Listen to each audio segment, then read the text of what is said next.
And it's a dude standing over, it's like 7 feet tall, fresh out of jail. He had a tank top. I run down on the guy. I give it to him, 10 years old. But at my brother's funeral, she shows up. I haven't seen her in 30 years. And in the middle of, I'm rich, in the middle of the funeral, she says, Joey saved my life. He saved my life. A guy was trying to me, this, that. Joey came out with the machete. Robbed my whole gym, the whole gym. Like 70 kids, robbed him? Without a gun. Like, yo, everybody give me your coats, give me your Walkmans. I couldn't even carry it. Some of the guys I robbed had to have. Long ago, Fat Joe came out and said he lied in 95% of his rhymes. What did you think of that? He told the truth for the first time, that he's a liar. That you can't believe nothing that comes out of his mouth. He's a liar. Fat Joe's name is already stamped in hip-hop history as one of the greats, but sometimes it feels like his legendary stories get even wilder than his actual career. And that's where the controversy kicks in, because people say Joe has a habit of sprinkling way too much extra spice into his tales, to the point where fans start wondering if he's just straight up making things up. Over time, he's built a whole reputation, not just as a rapper, but as one of the top storytellers in the game. Some calling it genius, others calling it cap. He's basically sitting on the Mount Rushmore of rappers with the most questionable but unforgettable stories ever told. Now, let's get into one of his wildest claims, the kind of story that makes you raise an eyebrow. Joe swears that when he was just 10 years old, hungry in the projects and fumbling in the kitchen trying to cook, even though he admits he didn't know the first thing about cooking, something crazy went down. He said out of nowhere he heard a girl screaming in the hallway. Most kids his age would have been shook, maybe hid under the bed, but not Joe. He claims his instinct was to grab a machete. Yes, a whole machete, like it was just another kitchen tool sitting around the house. When he opened the door, the scene he described sounds like it was ripped straight out of a hood action movie. He says he saw a young girl from his building wearing a dress, looking terrified, trying to cover herself up while food, apples, oranges, bread, was scattered all over the hallway floor. And standing over her, according to Joe, a massive man fresh out of prison, towering close to 7 feet tall, looking like he was about to do something horrific. So what does 10-year-old Joey Crack do in the face of a 7-foot monster towering over a girl in his building?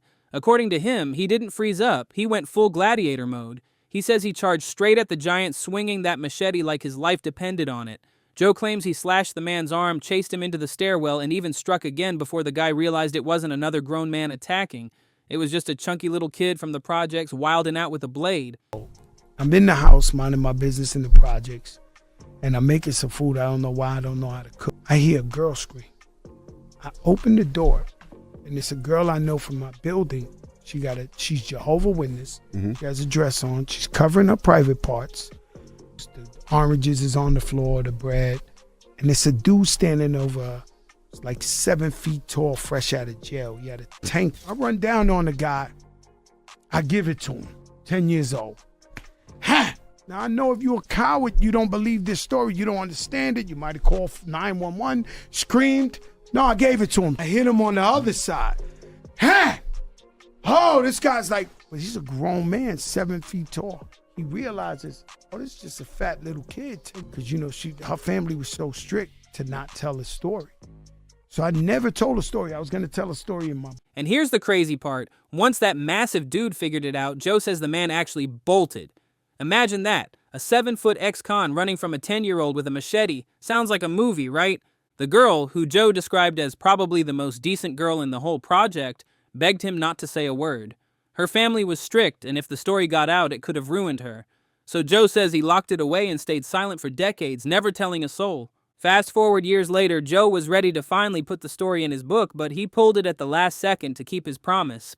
Then came the shocking twist. At his own brother's funeral, that very same girl showed up and spilled the story herself, confirming everything Joe had claimed. He admitted even he was stunned to hear her break her silence after all those years. But here's the issue. Lots of people don't buy it for a second. A 10-year-old scaring off a 7-foot ex-con. To most, it reads more like a Hollywood script than a childhood memory. Still, Joe doesn't flinch. He tells it with so much confidence, like he dares anyone to call him a liar. And if you think that story sounded outrageous, just wait, because Fat Joe swears that back in high school, he actually robbed his entire gym class. Not just a couple kids, not even a crew. Fat Joe swears he robbed 70 students in one shot. According to him, he strolled into the gym with no weapon, no backup, nothing but pure presence, and somehow scared an entire class into coughing up their belongings. 70 kids, all giving it up without a fight? And it gets even crazier. Joe says he walked out with so much loot that he couldn't even carry it all. So what happened next in his version? Some of the very same kids he had just robbed supposedly helped him haul everything out. Imagine getting robbed, then turning around and playing assistant to your own stick-up. That's the part that leaves everybody scratching their heads like, come on, really? Even carry it. Some of the guys I robbed had to help me carry the stuff with them. I once robbed my whole gym. The whole gym. Like 70 kids robbed them? without a gun. Like, yo, everybody give me your coats, give me your Walkmans, give me your this. Content creator Will Milt even spoke on this exact story, saying out loud what most fans were already thinking. He broke it down logically. Robbing a few kids here and there, sure, that's believable. But a whole gym full of 70 Bronx teenagers and not one kid ran to tell a teacher? Not one kid fought back? Not a single scuffle broke out? The math just isn't mathing. He even tried giving Joe the benefit of the doubt, saying maybe a stick-up happened on a smaller scale. But the idea that victims turned into helpers, carrying bags of stolen goods like Joe's personal delivery crew, that's where the whole story unravels. But here's the thing. Fat Joe's storytelling doesn't stop at wild hood tales. He's taken it beyond the block, putting himself right into hip-hop history books where nobody can fact-check him. And in 2025, if you're an older rapper trying to spark controversy and stay relevant, the easiest targets are the legends who aren't alive anymore to call you out. And when it comes to hip-hop history, you already know the names that carry the most weight, Tupac and Biggie. That's where Fat Joe really raised eyebrows, because one of his boldest claims ever was that he personally played a role in keeping Tupac safe while locked up. And they asked me the question, yo, Joe, what you think about Tupac and all that? I said, yo, he's cool, but, you know, if they step to me, it's going. Tupac's locked up upstate in New York. The Puerto Ricans hear that, and they're, Poppy, Tupac got beef with Fat Joe, yo, these Puerto Ricans is on me. Like, you said something in the radio, I don't got a problem with you, Joe. Like this, I know what's up, this. And so, you know, we sent the kite out to the Puerto Ricans and be like, nah. Let's rewind to 1995 when the East Coast versus West Coast beef was boiling over. Joe was on the radio stirring the pot, and according to him, some of the things he said sparked tension with Puerto Rican inmates who were loyal to him. Somehow Pac heard about all this from behind bars, and here's where Joe's story takes a wild turn. Joe says Pac actually called him directly from prison, asking for help with a Puerto Rican inmate who was supposedly pressing him. Joe claims they talked it out, cleared the air, and then he sent word to his guy, Charlie Rock LD, to make sure Pac was protected. In Joe's version, that's the reason Pac was safe in jail, because he made the call to shield him. But here's the problem. Pac's not here to confirm or deny any of it, and people who were there aren't letting that story slide. Tupac's own cousin, William Sane, recently addressed it head-on and flat-out shut it down. But a lot of people who run the prisons in the New York State penal system are people that we know. They people that love us. They family members, man. Tupac wasn't in a prison where people was going to walk all over him. That wasn't going to be the situation. He was in prison with people who were strong. Officers knowing Pac's connection with some of the strongest people in Clinton, taking him out of population and putting him in segregation so that he don't incite anything. Does that make sense to you? That some Puerto Ricans is going to put pressure on him so that Pac can call Joe, of all people? He admitted Fat Joe definitely had influence with Puerto Rican inmates, but the idea that Pac needed Joe to look out for him, he called it nonsense. According to Sane, the prison Pac was in was full of people who respected him. From the moment he touched down, Pac had solid men around him, protecting him and showing love. They even greeted him with care packages to make sure he was straight. And here's the kicker. Pac didn't even want their help like that because his respect level was already sky high. Lisa didn't just stop at shutting down Joe's Tupac tale. He doubled down, saying the real reason Pac was pulled from general population and put in segregation had nothing to do with pressure or bullying. According to him, Pac was getting too much love, too much protection, and prison officials were worried that all that power could spark chaos. So the narrative about Pac begging Fat Joe for help against a random Puerto Rican inmate, it just doesn't hold up. But if you thought that was wild, wait until we get into the Biggie claim, because this might be Joe's boldest one yet. Like, I was 14, little kid, you know, the toughest in that age, but really going to dinner. I want to have the money. I want to have the girls. I want to have the jewelry. I want to have the cars. I want to have the this, you know. And so, you know, thank God I changed my life towards music. I say stuff, Tim, and they always say I lie or I say too much. You know, I worked on an album with Biggie. We cut about 5 songs together. In 2023, Fat Joe sat down with Cam Capone and dropped what he thought was a bombshell revelation. He says that back in the day, he and the Notorious B.I.G. recorded a full project together. Not a single track, not a couple of collabs, an entire album. Joe swore it was somewhere between 8 to 10 songs deep, and here's the kicker. He claims the whole project was shelved because it was too disrespectful toward Tupac, and those songs either vanished into thin air or were destroyed forever. No leaks, no snippets, not even a single verse has surfaced. Now, on the surface, it sounded halfway believable. Joe and Biggie did know each other, both were New York heavyweights moving in the same circles. And the idea of them linking in the studio wasn't far-fetched at all, but once people started digging, the cracks in Joe's story started showing. For one, the number of songs keeps changing every time Joe tells it. Let's rewind to 2018. He was on another interview back then saying he and Big had been working on an album but only knocked out 4 songs before things fell apart. He even claimed Puff Daddy and the Hitmen were part of the production. Fast forward to 2021 when he hopped on IG Live with Swizz Beatz and Timbaland during the Versus wave, and suddenly the number shifted again. So let's line this up. First, Joe said it was 4 songs, then 5, and by the time he sat with Cam Capone in 2023, suddenly it had transformed into a full album of almost 10 tracks. That's not just shifting the story, that's rewriting history in real time. And this is where the debunking really comes in heavy. Lil Cease, Biggie's right-hand man in Junior MAFIA, stepped up in December 2021 to set the record straight. In an interview, Cease explained exactly how Big felt about the East Coast versus West Coast beef, and his words completely clash with Joe's tale. According to Cease, Biggie absolutely hated the idea of dissing Pac. He flat out told his crew that throwing shots at Tupac was off limits. He even laid down an ultimatum. If any of you record a Pac diss, I'm cutting you off. I don't care who you are, that alone speaks volumes about Biggie's mindset. He wasn't trying to escalate things, he wanted to make music and move past the drama. So if Big wouldn't even let his own camp sneak a diss into a verse, why in the world would he turn around and record a whole album of Pac disses with Fat Joe? The math just doesn't add up. Then in January 2022, Cease doubled down during another interview, this time on The Art of Dialogue. He said point blank that he never once saw Big and Joe in the studio together, and he was with Big almost 24/7. Working on an album together, and he said that they had a whole lot of Tupac disses on the album. How you feel about him saying that? I don't think so. I'm sure I was around for a lot of stuff, and I didn't hear none of that at all. Sure, maybe they tossed around the idea of working, rappers do that all the time, but as far as actual songs, Cease was clear there were none. He also stressed another major point. Biggie wasn't the type to waste energy on full-blown diss projects. Yeah, he might toss a slick jab here or there because that's just hip-hop culture, but an entire album aimed at Pac? That wasn't him, especially when the beef had already gone deadly. The last thing Big wanted was more bodies added to the count. And just to pile on, there's been this old rumor floating around online for years. Supposedly, way back in the World Star hip-hop days, there was even a clip of Diddy himself addressing the so-called Fat Joe and Biggie album claim, and let's just say his response didn't exactly back Joe up. According to the rumor, Diddy himself supposedly shut the whole thing down, flat out denying he'd ever even heard about such an album. The problem? Nobody can actually find the clip anymore. It's like one of those ghost stories from early hip-hop internet history, either lost in the shuffle or maybe it never even existed to begin with. But here's why the rumor sticks. Because fans aren't buying the idea that Diddy, of all people, would just let a full Biggie project disappear into thin air.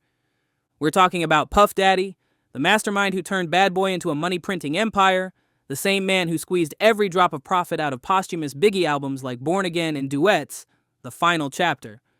If a real project existed, do you honestly think Puff would just shrug and toss it aside? Not a chance. That's not how he moves. He's a businessman to the core, and if there was unreleased Biggie music, he would have found a way to cash in on it, unless there was an extremely good reason to bury it.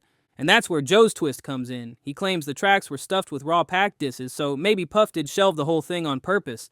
Not because it didn't exist, but because dropping it could have poured gasoline on an already deadly fire. Remember, Pac and Big's feud wasn't just music, it was spiraling into bloodshed. Then you've got Cuban Link stepping in, and he's never been shy about calling Fat Joe out. Big, hey, yo, tell them what you want from them so they could do it in the studio, you know what I'm saying? Maybe they could do it, you know, because you say you wanted some Spanish shit, you know what I'm saying? And, you know, Pun and Joe, you know, was there, and Pun looked at me. I was the rookie at the time, real rookie, like, y'all want me to do this? So they both put me to do right? So me and Pun went. So then after me and him went, me and Pun went and did our stuff. Biggie was like, yeah, he was hyped up. Then Joe went in there and he put his spice on top on a separate track by himself. Cuban was right there in the mix, rolling with Big Pun, and he said straight up that this Lost Biggie album Joe talks about is pure exaggeration. He admits Joe knew Biggie and they had respect for each other, but the way Joe tells it, like they were in the studio crafting an entire project, Cuban says that's just not reality. To back it up, Cuban broke down his own first experience with Biggie, which might explain where Joe's story got twisted. He says one night, he, Pun, and Joe went to Diddy's studio, and that's where they linked with Biggie. He used that little snippet right there to sell the fact that he did an album with Biggie. Incredible liar. Disgusting. For Cuban, this was his very first time meeting the legend, and that memory alone shows how different the vibe really was compared to Joe's "we made an album" narrative. After a few quick introductions, Biggie pitched them an idea he was excited about, a track with a raw Spanish gangster vibe, something that would cut different from the usual. He wanted a Spanish intro to set the tone, to give it that edge. Out of the crew, Cuban Link was the only one who spoke fluent Spanish, but back then he was just a rookie, unsure if he was ready to step up in front of Biggie himself. That's when Pun, playing Big Brother, pushed him forward. With Pun hyping him up, Cuban jumped on the mic and delivered exactly what Biggie was asking for. The two of them laid down the Spanish intro together, and Biggie loved it. He was hyped, giving props for how they brought his vision to life. And then Fat Joe stepped up and added his own flavor to the track. But here's where the story gets messy. Cuban says Joe has been taking credit for his Spanish intro ever since. According to Cuban, Joe has flipped that single collab moment into proof that there was some kind of lost Biggie and Fat Joe album. In reality, Cuban says it was just one record, one late-night studio vibe with everybody contributing their part. No album. No 8 or 10 hidden tracks sitting in Bad Boy's vaults. Just one song. And years later, Joe allegedly stretched it into this grand myth that he and Biggie had cooked up a full project together. For Cuban, the truth couldn't be clearer. There was never an album, just one night, one track, and a lot of creative energy in the room. But if you thought Joe's Biggie stories were exaggerated, wait until we get into his history with Big Pun, because that's where things get even uglier. For years, Fat Joe has built up this image of himself as the loyal brother, the one who held Big Pun's family down after his passing.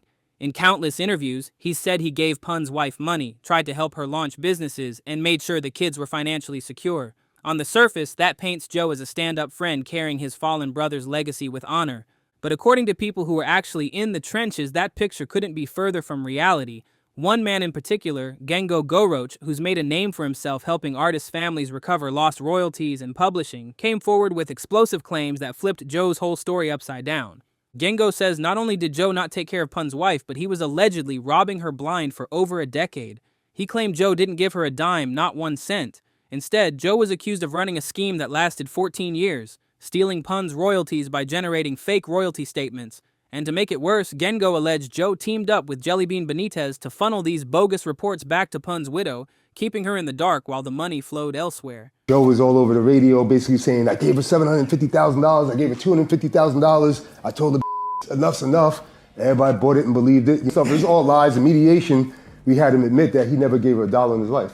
Oh, so he didn't give her no Nothing, money? not a dollar in his life, he never gave her. After he passed away, Joe was telling her that, oh no, he owed me money. You know what I'm saying? Then all of a sudden, a bunch of fake royalty statements started to come biannually for about 14 years, from about 2000 to 2014, fake royalty statements was coming out. 2000 to 2014. Once I got the royalty statements, the same stuff that they had, it probably took me like a minute and a half to see the deception. I called her up, told her I paid for the case, paid for the auditor, took him to court. We were trying to do a Big Pun movie and stuff like that, right?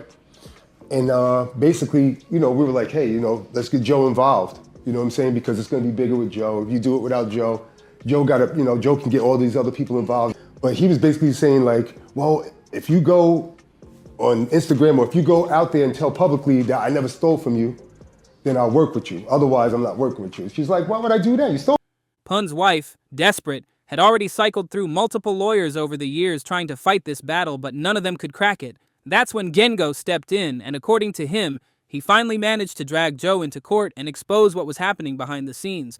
And here's where Joe's reputation takes an even bigger hit, because even after reportedly losing in court, Joe went on interviews looking dead into the camera and flat out denied the whole thing. He insisted no case ever existed, brushing it off like it was some made-up drama, but the receipts say otherwise, and that's what makes this story so messy. And here's the kicker. There's actual paperwork proving it all went down. Django himself even admitted he was shocked at how easily the public swallowed Joe's version of events, like nobody wanted to question him. But the drama didn't stop there. When a big pun biopic was in the works, the producers wanted Fat Joe involved, thinking his name, clout, and industry connections could help push the project into the spotlight. But according to Gengo, Joe tried to play gatekeeper. He allegedly refused to be part of it unless Pun's widow came out publicly and declared that he never stole from her.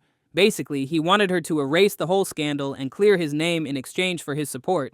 And of course, she refused, because why would she lie to protect the same man she believed had been cheating her and her kids out of their rightful money for years? And at that point, the picture becomes crystal clear. Fat Joe wasn't the generous, loyal big brother he always painted himself to be. Behind the scenes, he looked more like someone who exploited Pun's family while presenting himself to the public as their savior. And while Joe still gets his flowers in hip-hop for his decades-long career and undeniable hits, these revelations have left a permanent stain on his name. His reputation may shine in the spotlight, but in the shadows, stories like these make people question everything he's ever claimed.